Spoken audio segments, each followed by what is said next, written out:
Hi, everyone. Welcome to our webinar tonight. Great to have you here with us. Why don't you drop in the chat where you're joining us from and make sure everyone can access the chat. I'm in Massachusetts, and I'm going to let Angel and Courtney tell us where they're from. Hi, everyone. My name is Angel Kenyatta. I am the Director of Content and Communications for the Fly 5 curriculum. I almost forgot my title. I am currently in Chicago, and if you're in Chicago, we had snow a few weeks ago, but it's lightened up a bit, and it's about 47 degrees here. Nice. How about you, Courtney? I am Courtney Tate, the Content Development Manager at Fly 5, and I am coming in from South Carolina. Excellent. And we've got people from all over the United States and the world joining us. So welcome, everyone. Thank you for taking time out of your busy schedule to be with us tonight. I'm going to turn it over to Angel and Courtney to get us started. Thank you so much, Kristen. We are delighted to have you all here with us and want to thank you again for joining our session entitled Teaching Students to Resolve Differences Quickly. This is a part of an earlier webinar series, and if you've been here with us before, we would like to welcome you back. If you haven't, we would just like to say welcome and let you know that you'll have access to a library full of recordings to go back to catch up on anything you might have missed. This is actually the second to last webinar in this series, and we hope you'll be able to join us for the next one as well. Okay, so let's get started. This webinar, of course, is brought to you by the Fly 5 curriculum. This curriculum empowers educators to teach the social, behavioral, and academic skills that students need to be successful in and out of the classroom. You know that's all of our goals. The skills, practices, and strategies we will discuss today were developed as part of the curriculum to equip students with the abilities they need to navigate a multitude of conflicts with confidence and ease, as well as help educators facilitate calm, positive, and connected classrooms. At the end of this presentation, you will have an opportunity to learn more about the curriculum and give it a try for yourself.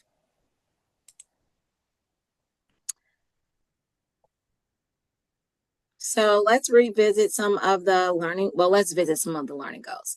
So at the end of this session, you'll have an idea for practical strategies you can use to teach conflict resolution. You will be prepared to implement classroom practices that reduce disruptions and strengthen the classroom community, as well as have a deeper understanding of the connections between conflict resolution and improved academic outcomes. Conflict is a natural part of our classrooms where students are able to learn and grow. The goal, as you can see on this quote on the screen, is not necessarily for students to avoid disagreements altogether, but really to help them to be able to navigate those, working through them while respecting their peers and giving them the confidence and the energy that they need to put their best foot forward as they're learning and growing. When students have an opportunity to develop these skills early, they lay a foundation for success in the classroom, at the schoolhouse, and beyond.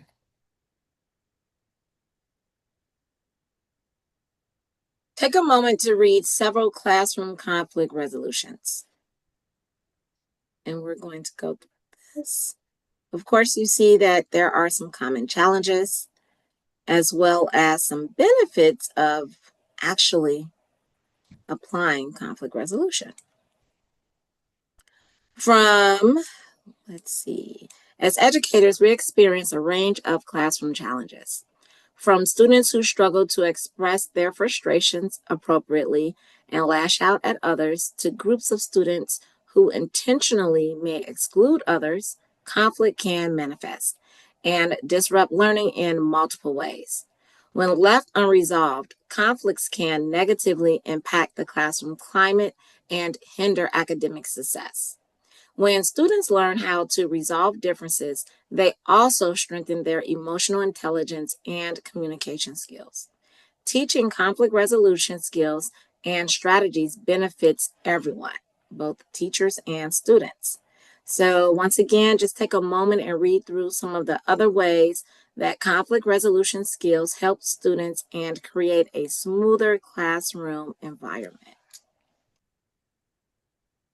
There are many meaningful ways that you can support conflict resolution in your classroom. You can see 4 ways to support conflict resolution listed on the screen. I want you to take a moment to read through those briefly, and then we'll take a moment to explore them in greater depth in the following slides. I'll give you a moment to read the screen, and then we'll move it forward.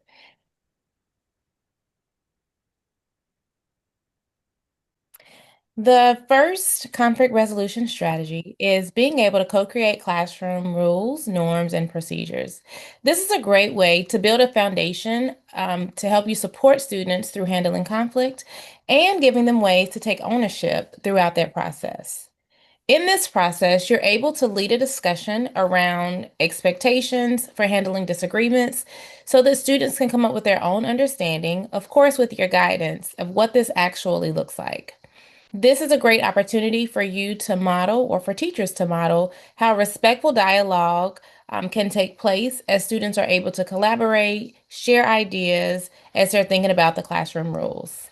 Lastly, guide students in creating classroom rules or norms that really center around and reinforced shared responsibility over maintaining a calm, positive, and welcoming classroom environment for everyone. As you start to think about your daily routine, we'll look at the second, which is talking about using daily routines to strengthen trust and connection. I want you to think about how you can incorporate or strengthen opportunities for building trust and connection amongst your students to prevent conflict and to foster a sense of belonging and autonomy within your classroom. If you have a few ideas that come to mind, go ahead and drop those in the chat for me. When we think about a few, as you're dropping a few in the chat, I will kind of share a few out for you that you can see on the screen. We have morning meetings, closing circles, and partner shares or check-in as a few examples of great structures that can be used to promote communication, empathy, and showing respect for one another in the classroom.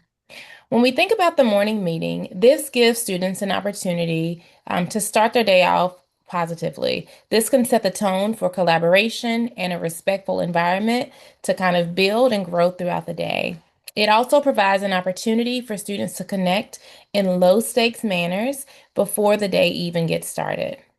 A closing circle is a very peaceful way to end the day, giving students an opportunity to wrap up and reflect on their day, to continue to build trust and cooperation within the classroom. And the final example that we have on the board is partner shares and check-ins. This allows you to build a collaborative classroom culture where students learn to collaborate, to actively listen to one another, and to build empathy with each other as you are establishing those norms in the classroom. These are just a few examples that give students a chance to express their feelings, to share their perspectives, and to problem solve together in order to resolve the conflicts that arise in the classroom before they have a chance to escalate. As we consider more conflict resolution strategies, it's also helpful to equip students with classroom tools they can reach for when conflict arises. So take a moment to read the different tools. We have a conflict resolution step chart. We have a calm corner or reflection space, as well as mindfulness and breathing strategies. When considering a conflict resolution steps chart, this can be used as a visual reminder, like the steps of a conflict resolution poster or a chart that can give students something tangible to turn to and put into practice as needed. When we consider a calm corner or a reflection space, sometimes we all just need our own space. So designate a space, take the time to designate a space within your classroom. You can name it a calm corner where students can step away, take a break, and engage in de-stressing strategies such as mindfulness to cool down and regulate emotions so they are ready to handle conflict and learning from a calm headspace. And lastly, mindfulness and breathing strategies.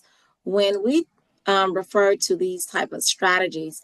We're saying strategies that can be used as a guided quick meditation, something that can help, or not something, strategies that teach students how to use deep breathing and different mindful movements to calm themselves down so that they can be more self-aware as they begin to regulate their emotions.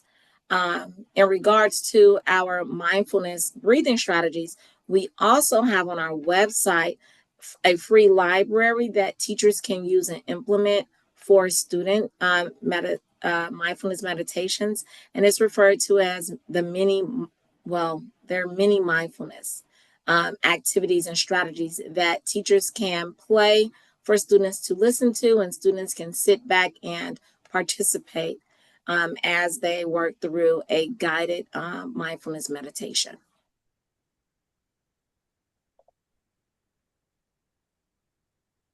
We also have more conflict resolution strategies within the Fly 5 curriculum. We have an entire standard dedicated to resolving differences quickly, and it lives within our cooperation competency. Within this competency, we have skills that are dedicated to teaching students how to problem solve with one another, work in small spaces, how to reach out to an adult for help if this is needed, and so forth. When it comes to this curriculum or this particular standard, we actually have bolstered the resolves differences quickly skill. And this skill hones in more on bullying technique strategies that can be applied within the classroom, because sometimes conflict resolutions isn't just if a person tells or it just tells on another student or if I'm upset. Sometimes it can be based off of passive aggressive behavior and the child not knowing how or when to reach out for adult support. So if you're here, please be on the lookout for the new release of our curriculum featuring some of our newer standards, especially for resolving differences quickly.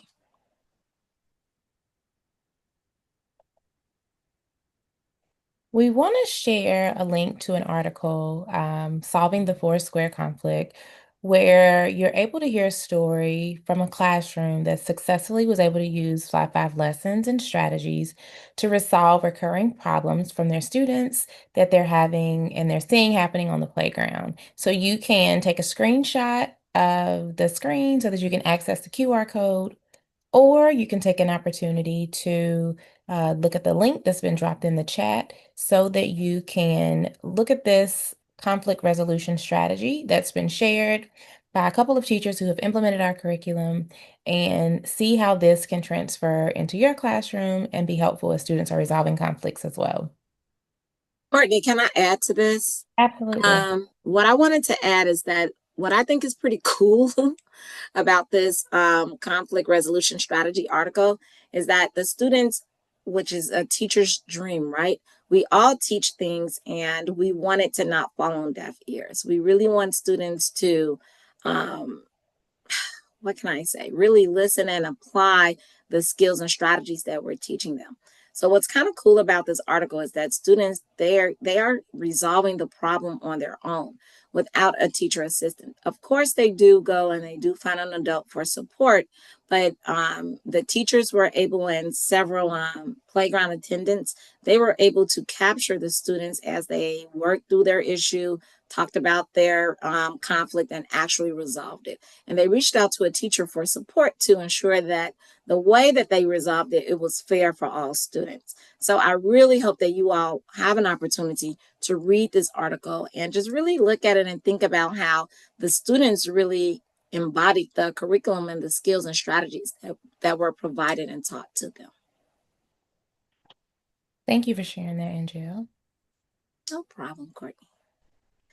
And lastly, of course, we are always inviting you guys back to learn more. So as you can see, we have 2 QR codes on here.